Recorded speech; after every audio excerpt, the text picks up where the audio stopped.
Well, good morning. And it is a chilly, cool, windy morning in Ohio. So, this is Grace's kids.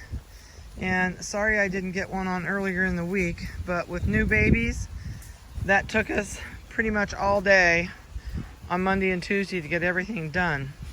So, we are running a little bit behind on everybody else's stuff. Grace's litter is the last one we have here that's ready to go home. And so what I did, I had Brittany do weights for me. She just went in to grab him some toys. Normally I don't put him out here in the sun, but it's chilly enough, it's not going to hurt him at all to come out here in the sun. So what I'm going to do is I'm going to read you microchip numbers with weights. Try and keep them in the frame so you can watch them for a minute. And then we'll try and hunt collar colors. I think really basically everybody out here can tell their puppy apart because they're all different. And it's really windy, so I apologize because it's going to be noisy in this camera because the wind is coming right at me. Yeah, just chuck them in right in this part. That's good. Thanks. We're going to give them something to entertain them with. Thank you. So the first one out here is 30370. It's 7 pounds, 5.5. The next one is 30367. It is 5 pounds, 13 ounces. The next one is 30374, 6 pounds, 11 ounces. 30373 is 6 pounds, 13 ounces. 30372 is 8 pounds, 9 ounces. Oh, here comes the wind again. And 30375 is 8 pound, 3.6. And last but not least is 30371 is 7 pounds, 1 ounce. So that's your totals as of right now. And they're busy. They needed to come out.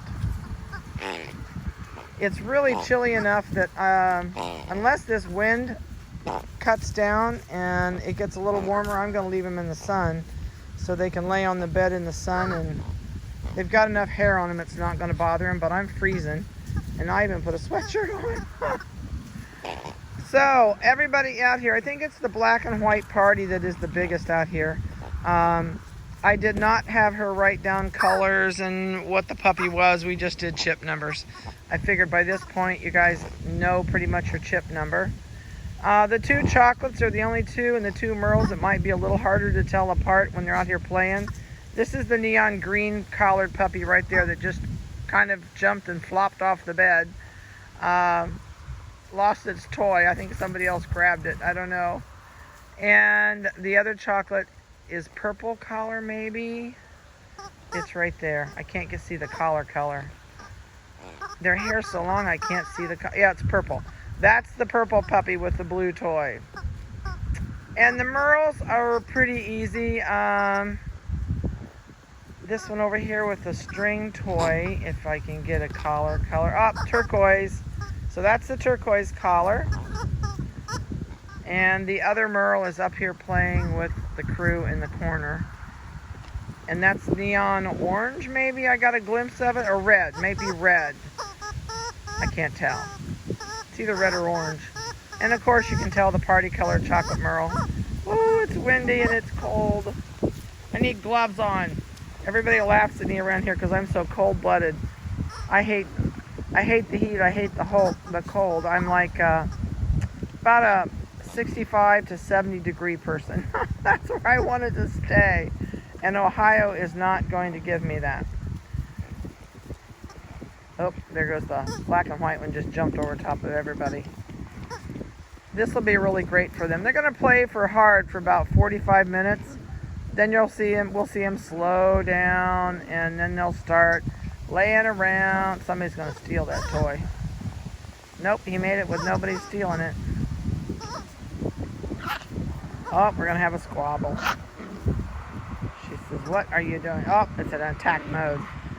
The nice thing with Snoodles, they'll attack each other for a second, and then it's all over. That was the black and white female right there that they were getting a hold of. Zoom, zoom, zoom. I'll tell you what.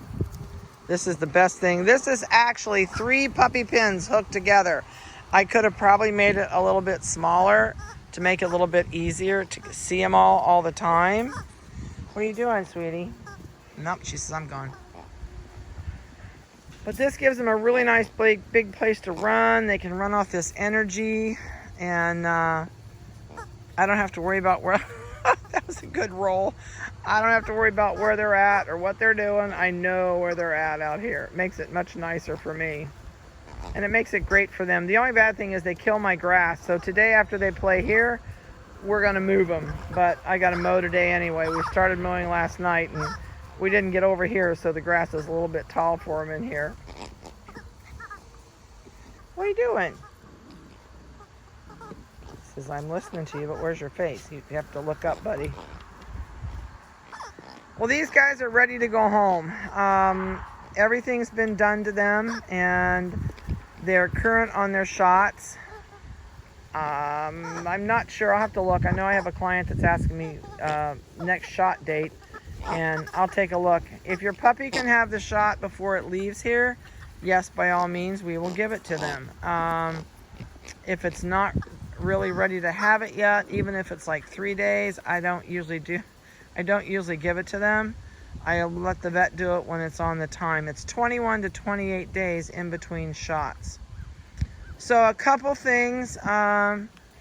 I do have dog food. I have had people emailing me and asking me. I have plenty of dog food. So if you want a bag of dog food, it's totally fine. I've got enough, more than enough to accommodate if you want one. When you come, if you're not going to groom your dog, if you're going to have it done at the groomers, please let me know and I will go ahead and have everything done to the dog. If you don't and you get here, usually I do it when you're here. But if you're a family that's in a hurry and needs to get out of here on the road, I'll be glad to have it all done so you don't have to watch the extra time. So just let me know that if you want to shoot me a text.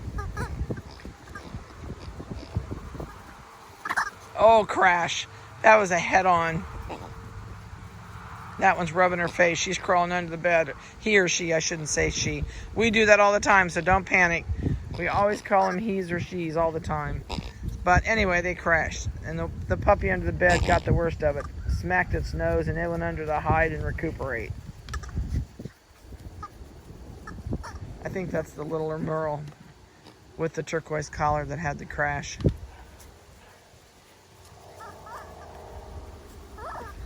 The biggest thing I can tell you when you get these guys home is your voice will make such a difference. One issue I've already had with a couple clients that took their puppies home this summer, their puppies are urinating on touch. It's called submissive peeing, and you create that. So your voice really, really demands what happens with this puppy. And if you use that high baby voice and you reach down to pet them, they're going to squat and pee.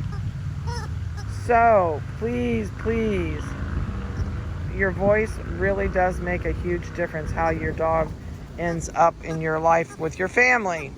And submissive peeing, once they start it, I don't know that you'll ever stop it. And then you'll have a lifelong time of this dog releasing its bladder every time somebody comes and touches it. So I would really recommend when you first get your puppies, make sure that if you've got company coming over, put the dog in the crate. Tell the people when they come, we'll let it out in a little bit once things calm down. Since you just got here, they're all going to get under this bed. And that way, the puppy has time to know they're in the house. And when you let the puppy out, just tell everybody to ignore it for a little bit. No baby voice. Don't go ah and cooing about how cute it is. Just let it come in and kind of mingle. If they want to reach down and touch it, that's fine. But if you use that voice when you're petting it, especially with somebody new or when you first come home, you're going to have it happen. So, and we can talk more about it when you're here. But also, if you have crates, this litter of puppies do not get anything any less than a 36 or a 40-inch crate, and throw the divider away. The divider does not keep them from going to the bathroom. In fact, it causes your life a lot more problems because it's going to make you, oh my, it's like a tornado out here. It's going to make you have to clean the puppy up and give it a bath every time you come in from being gone several hours, because it's going to have to go to the potty. The divider does not keep them from going to the potty. Please make note. These guys are so funny. So when you come to pick up, your puppy's going to have had a fresh bath before you get here that morning or afternoon. You're going to get all your shot records and everything for you to take to your vet. So all that's here waiting on you. And when you come around the house, please pull over by the only tree in the parking lot and park by either the brown Honda or my red Expedition. And the puppies will be there in the house closest to that maple tree, and it's a huge maple tree. So I am standing on the outside of that maple tree, and you're going to come around from way over there where you see that white garage on the far side. It's more like a barn when you get over there, but once you come around, park by this tree. Puppies will be in that door you can see on the, I guess it would be the left of your video. And if the weather's nice, that overhead door will be open, but it won't be open if it's this cold. I actually turned the furnace on the other day, but don't tell my husband. I was freezing. He wasn't home.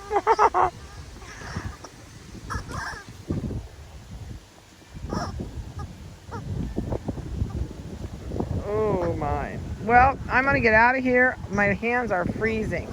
So I hope you've enjoyed their video. This will be their last video.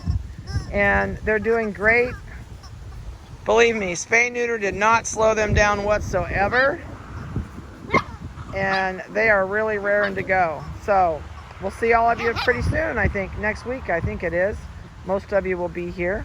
So have a good weekend. Stay safe. And you better get your house puppy-proof. That's all I have to say. Be careful. We'll talk to you later.